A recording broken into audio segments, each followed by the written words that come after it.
Welcome to the Earn More, Stress Less podcast with me, Caro Sison.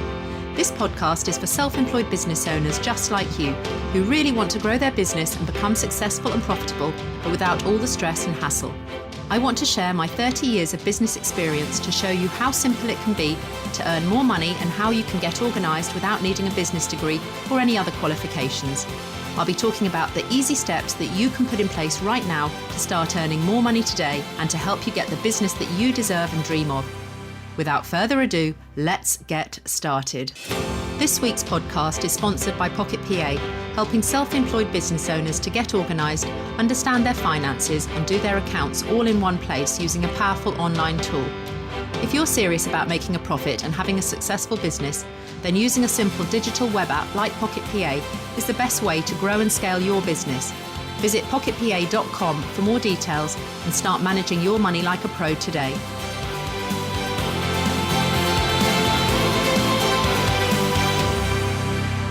Hello and welcome to the Earn More, Stress Less podcast with me, Caro Sison. I hope you're all well today. Thanks for joining me.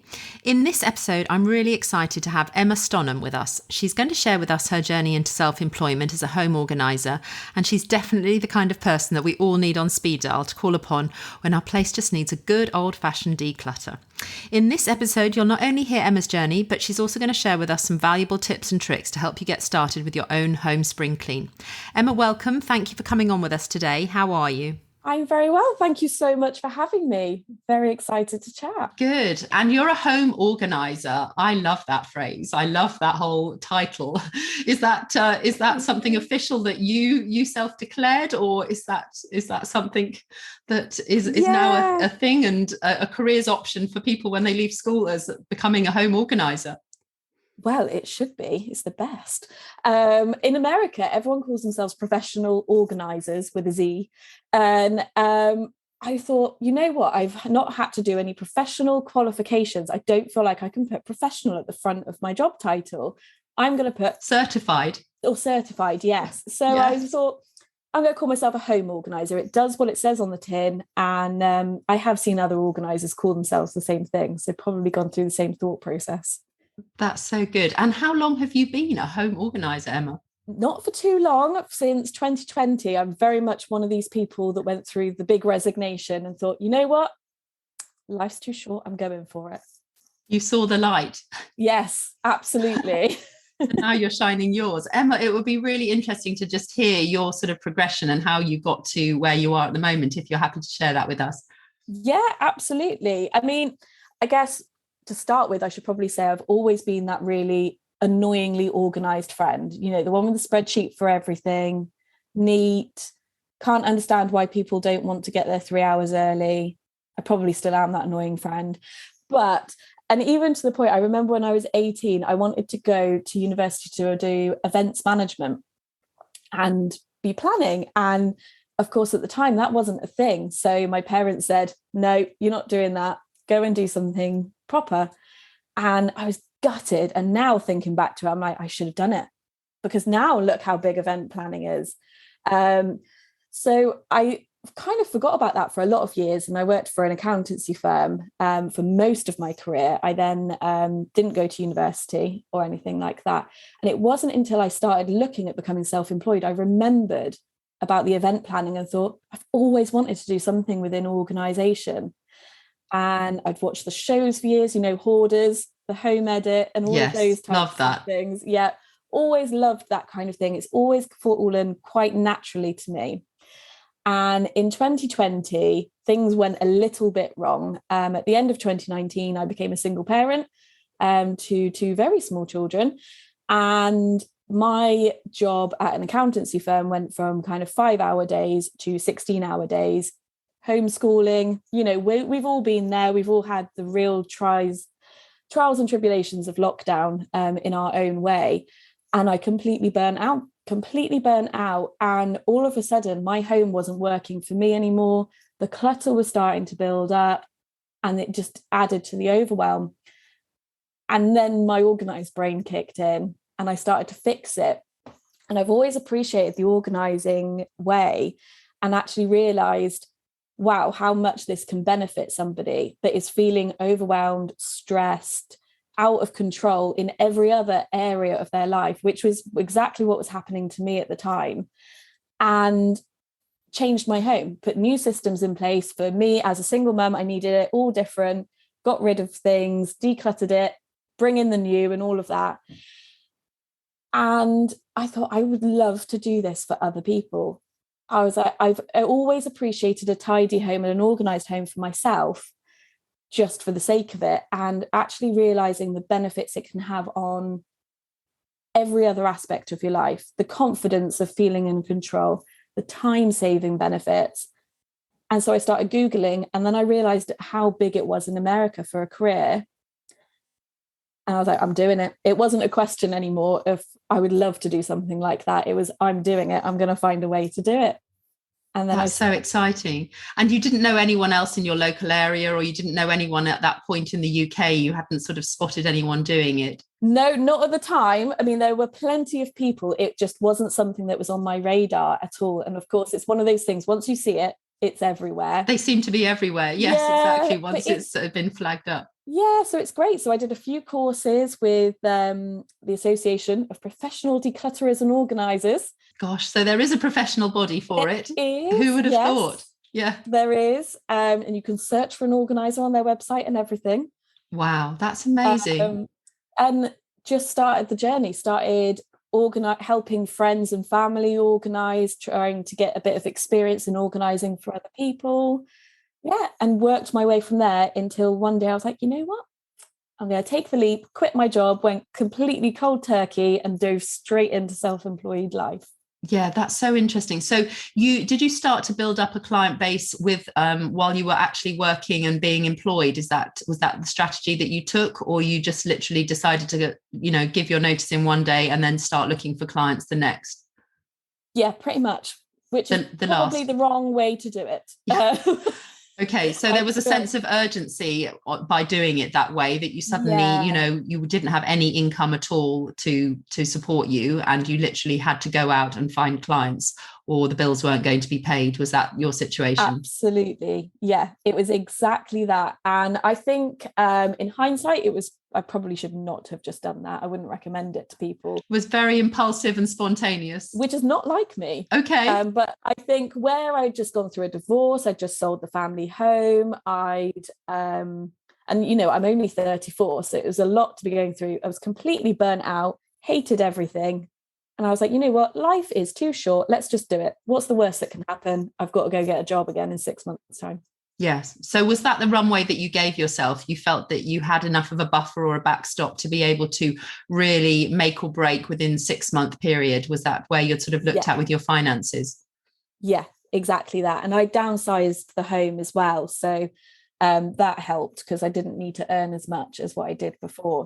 So you're a little bit leaner in your operational costs. Yeah. But there's nothing like a big goal like that, thinking, gosh, if it doesn't work in 6 months or 3 months, I'm going to be going back to look for, an employed role. That's kind of quite a motivational aspect to really have behind you for making it work. Absolutely. Yeah. And I can't say I regret the decision. It was probably the best thing I've ever done. And I don't know how I could ever be a good employee ever again now we've done it. But it's so funny. I hear that all the time. Yes. When people become self-employed, they never really look back. They feel that they become unemployable. I certainly know for my 30 plus years that I've been self-employed, I feel totally unemployable once you sort of turn that corner.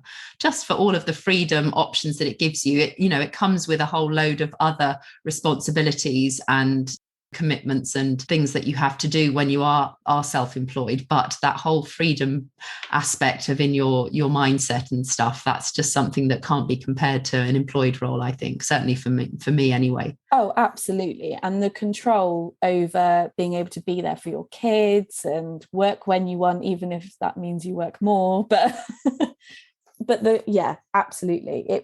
The balance you have with work and life is so much better self-employed. I think sometimes people swap a 40-hour employed role to, when they certainly get going, it can seem like a 60-hour self-employed role, and it's like, oh my god, what have I done? This isn't how I thought it was going to be. Yes. But I think it is a matter of just getting your feet, finding your way initially, because there is an awful lot more to do when you start being self-employed for sure. I don't know if that was how it was for you, but there are so many aspects you don't take into account, all the small things that you have to do just because you are the only person doing it 9 times out of 10, and you become so many, you wear so many hats in your self-employed role. Was that a surprise for you, having always been employed before? Oh, absolutely. Yes. I think I started off with a website and I thought I'd done really well getting my website up together. I thought, you made that yourself? Yeah, made it myself. Again, would probably outsource that if I had to do it again in the future. But yeah, it was just this minefield. You suddenly step into the business world, and I was very much keen to surround myself with other people in business really early on. And you just realize the marketing that you have to do. Like you said, you have to become a website designer. You have to know how to do PR, all of it. And it's a steep learning curve at how much and how to prioritize what you should do first. And you came from an accountancy background, is that right? So yes. You already had some sort of background knowledge of managing finances, because that's often a huge aspect that people sort of become self-employed, and they're often incredibly creative, and the finances isn't necessarily their strong suit. So that can often be quite a shock to people, sort of managing that cash flow and that income and expenses and finding the numbers and the spreadsheets, or sort of that can often become overwhelming and sometimes a bit of a block. But for you, that was your strong suit if you came for that. So you were saying that you found marketing more of a challenge, that whole aspect of PR and marketing. Is that right? Absolutely. Working in an accountancy background, I was very much behind the scenes for most of my career, and all of a sudden my face had to be everywhere. I was like, oh my word. How did you find that? You know what? How did that feel for you? I get the comment all the time that I always seem so confident and I'm always out there, and aren't my reels fantastic? And I'm like, I'm terrified every time I press play. I just clearly hide it. Yes, I think that's the reality, isn't it? Behind what we have to put out, there seems to be a pressure for us to have that outer confidence showing, and yet inside we're feeling so nervous and anxious and small when we're creating the stuff. But it's so interesting how the perception of other people seeing our material is actually the opposite sometimes. That's what I found. Absolutely. And I think the trick is just to do it. Mm-hmm. Just what is the worst that could happen, and the more I do it, the less nervous. I think we all still get nervous every now and again if you do a live or something like that. It's a good feeling. We should probably get a bit of fear. Well, I think they say sort of, nervousness, anxiousness and fear on the same side of the coin. It's about flipping it around, isn't it? And turning that fear into excitement so that you can actually tap into it and it can serve you rather than sort of paralyze you. And because social media is moving so fast, and because it is such a necessary way for us to sort of share and promote with the marketing, there are so many aspects that you do have to learn just in that social media field. And if you are a little bit older and you haven't literally grown up with it from school, it can be quite daunting to get started in it. And it can be something that sort of people step back away from and just think, oh, that's not my stuff, or that's really hard to learn. But it is all doable. But I think it's a matter of trying not to do everything all at once. We can do anything, but not everything all at once. And it's a matter of prioritizing and finding a system and getting organized to do it. Is that how you sort of tackle your social media? Oh, absolutely. I have a weekly planner. I was about to show you, but we can't see each other. It's got the days of the week in. I write down every week what I'm going to post, when I'm going to post it, and then I batch it at the beginning of the week, and then I can forget about it for the rest of the week. So then if I'm at a client, I love batching. Anywhere I am, it doesn't matter. I can just quickly press post and it's there, all done and dusted. Yes. And it's all pre-prepared. Yeah. So just going back to your home organizer role, how did you find your first clients? Just from what marketing endeavors did you do to be able to attract your first clients and for them to find you? Well, this is the interesting thing. So I did a few friends for free so I could get some nice before and after pictures, because I thought that would be the most important part of organizing. Visuals, yes. Visuals. Went to some local networking. Of course, we were in the pandemic though when I launched. And so I was using social media, but using all the local tags. Like I'm in Wiltshire, so I'd put Wiltshire in the tags and everything like that. That's a great tip. Yeah. What surprised me though was how much of the online presence still needed my help. And actually the side of the business that took off the most was my virtual declutter consultations. And so we do one-to-ones via Zoom and make a plan together. Kitchens were a great example because people needed their kitchens to flow better and just didn't know where to start. And we'd go through a plan together. I'd create all the shopping lists of all the storage solutions that you might need and then send it all over to them so that they could do it in bite-sized pieces whilst I wasn't there. That sounds great. Yeah. So that's the good use of their time and your time. So you just kind of get together, have that consultation, which is done online. Do they take you around their kitchen with their camera? Is that how it works? Yeah. Or, yes. In fact, quite often it's FaceTime or WhatsApp video, just because people can be on the move a little bit more. Of course, yeah. But yeah, it works amazingly well. And a lot of people were like, well, how can a declutterer help you virtually?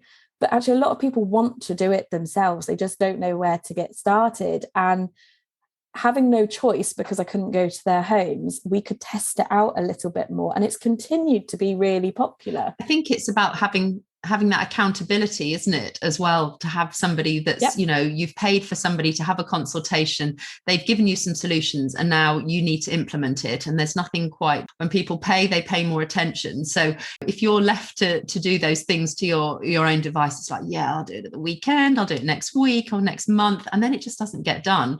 And so taking that step to actually engage somebody, pay them for that consultation, they've actually given you all of the tools. It sounds like you've given them the shopping list. How much easier could it be apart from ordering it online for them and having it delivered? I mean, that would be the final step if they didn't implement it, I guess. But yeah, that's wonderful. That is the exact thing. Yeah. And you've always got me messaging you. How are you getting on?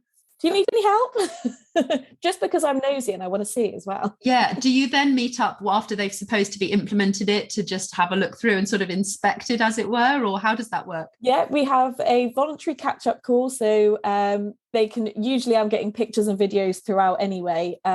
So we don't need a call at the end, but there is always a chance to have a call with me afterwards to go through any teething problems too. But yeah, it's fast. It was really cool. And I guess that's kind of got me to where I am now with the social media following.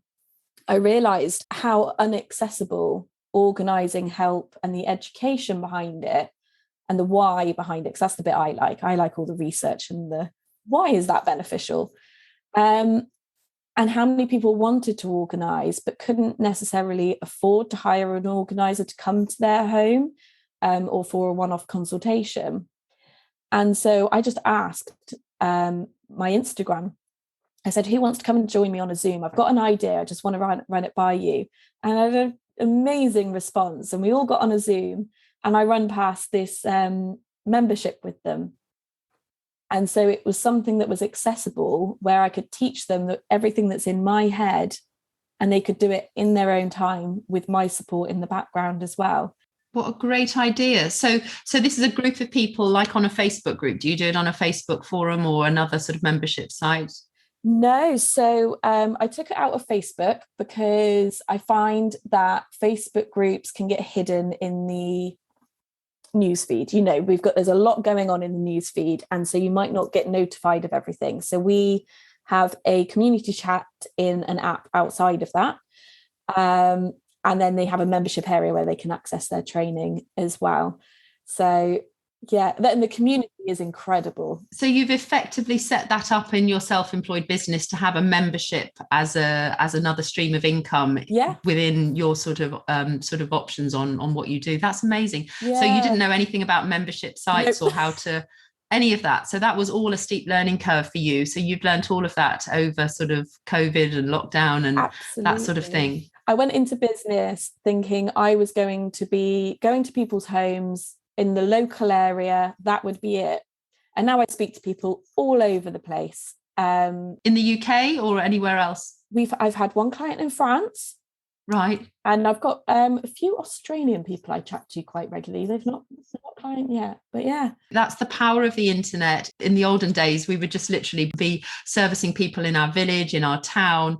And it would be a really big deal if you had to go up to London or somewhere much further afield. Now it's just accessible for people on different continents to be able to find you, for you to be able to have a consultation.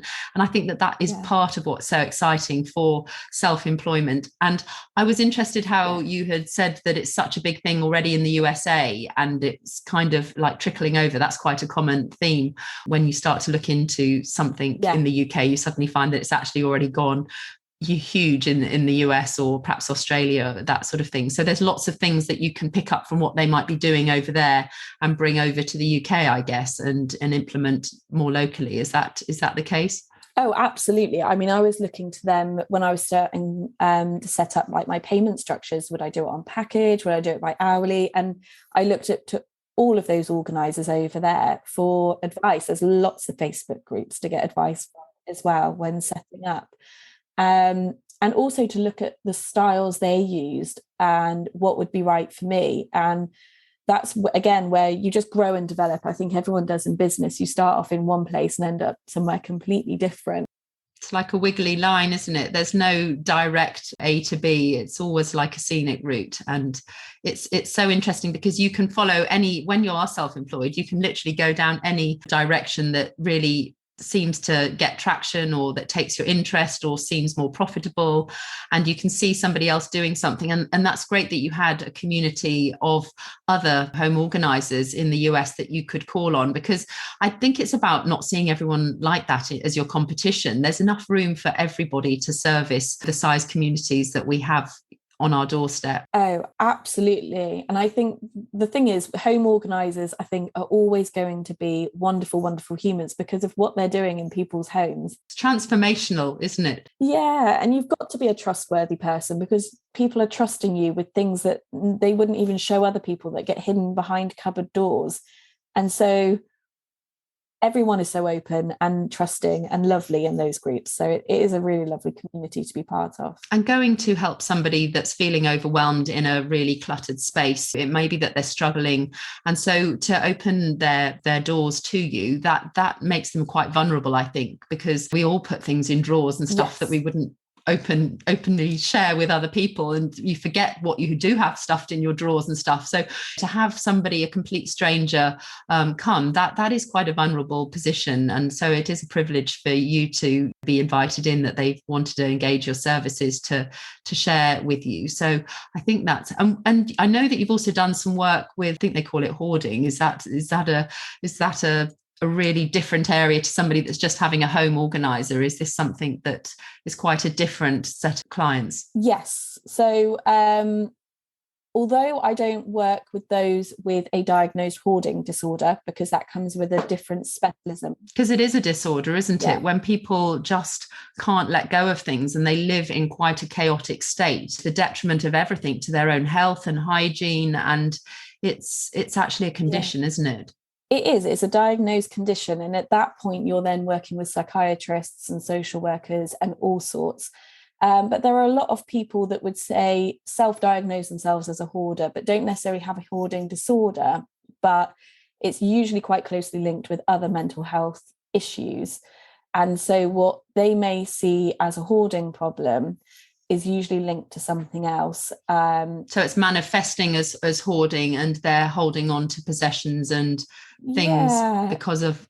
And many that are neurodivergent can struggle with clutter as well. And so it's more about adapting their homes to the way that their mind needs things to be, rather than what all the shops put through as sensible storage solutions and what the TV shows tell you should do, because it doesn't work for everybody. No, I get that. Yeah.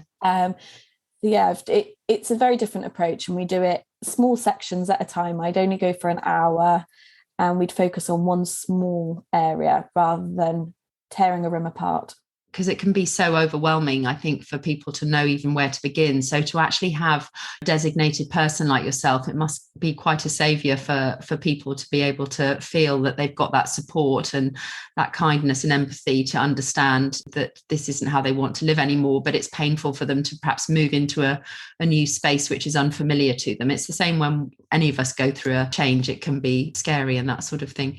would you have any tips and tricks for our listeners just to take on board, perhaps if they want to get started? Because I know that I'm obviously not a disordered hoarder officially, but I do tend to, I have a lot of shoes. I have far too many clothes. I'm a bit of a rubbish fast fashion person. And I have actually put 4 bags worth of things, of clothes that I no longer use this weekend. And it felt so cathartic.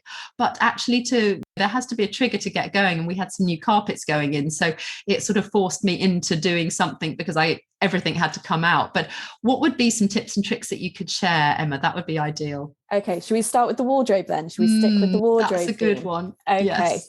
So 2 hacks for you. I like the word hack. One is to declutter 1 item every day. Stick a charity bag, the next one that comes through your door, stick it at the bottom of your wardrobe and open it up, and just commit to putting 1 thing in it. Don't worry about what you're actually trying to achieve and the long-term goal. Concentrate on 1 item. And then all you've got to do when you're getting ready in the morning is find 1 item and put it in the bag. And it's amazing how quickly that bag will fill up without even thinking about it. I love that. Fill up. Yes. The other one is my favorite, and that is the hanger hack for all of your hanging items. Go into your wardrobe and put all the hangers the wrong way round so they're really awkward to get out of your wardrobe, which feels really backwards right now. Then every time you wear an item and you put it back into your wardrobe, nice and clean, ready to wear again, you may put it back into your wardrobe the right way round. The hanger can go the right way round. So that denotes that you've worn it. Exactly. Okay. And then give yourself a time limit, let's say 6 months or the end of summer. 6 months, gosh. However long you want it to be. I like to declutter my wardrobe seasonally because it makes the most sense, in my head anyway. And anything still the wrong way round at the end of that period of time, you can address first and know for sure you haven't worn it. And sometimes just having that visual, sometimes the visual is enough to make you go, oh, okay, not worn it. I love that. So yes, it becomes awkward taking it out of the wardrobe. So you consciously have taken it out and then you put it back in the right way. And then you know that was something that you have worn, and everything that's still the opposite, the awkward way round, those things all need to go into the charity bag. Yeah. Perfect. It's often good for partners as well that are adamant that they wear everything. If you go sneakily turn them all the wrong way and don't tell them why you're doing it, they'll probably put their clothes back in the right way. And then at the end, you can be, see, look at all these clothes you haven't worn. That's so good. Emma, I love that. Thank you so much. That's so good. So if people would like to connect with you, I know that you've got a great website with some tips and tricks. What would be the best way for them to reach you? So I'm mainly on Instagram. So I'm at The Organised Co with a full stop and an underscore underneath. And my website is theorganisedco.com. And there's some free guides on there as well, if anybody wants some useful bits and bobs. Perfect. Thank you so much, Emma. I'm going to put all of that into the show notes so people will be able to click on the link to be able to reach out to you. So that's lovely. Thank you so much for your time today. And thank you everyone for listening to the Earn More, Stress Less podcast. Be sure to check out the show notes. Do please hit subscribe. And I love it when you leave a review so others can hear what you got out of the show and just for them to see how it can help them too on their business journey. I hope you have a wonderful week ahead and lots of lovely money with the least amount of stress. And until next time, let's catch up soon. Thanks for listening to the Earn More, Stress Less podcast with me, Caro Syson. If you've enjoyed this week's episode, then do hit subscribe so we can catch up again soon. And please kindly leave a review if you've got a moment and share with anyone else that you think this podcast could help on their self-employed journey. If you're ready to make bigger breakthroughs in your business life and want to get way more organised and understand your finances the really simple way, then start your very own 14-day free trial today using the super powerful software tool Pocket PA that I made for my own son and daughter. Go to pocketpa.com/podcast and let's get you on the way to earning more money and stressing much less. Have a great week, whatever you're doing.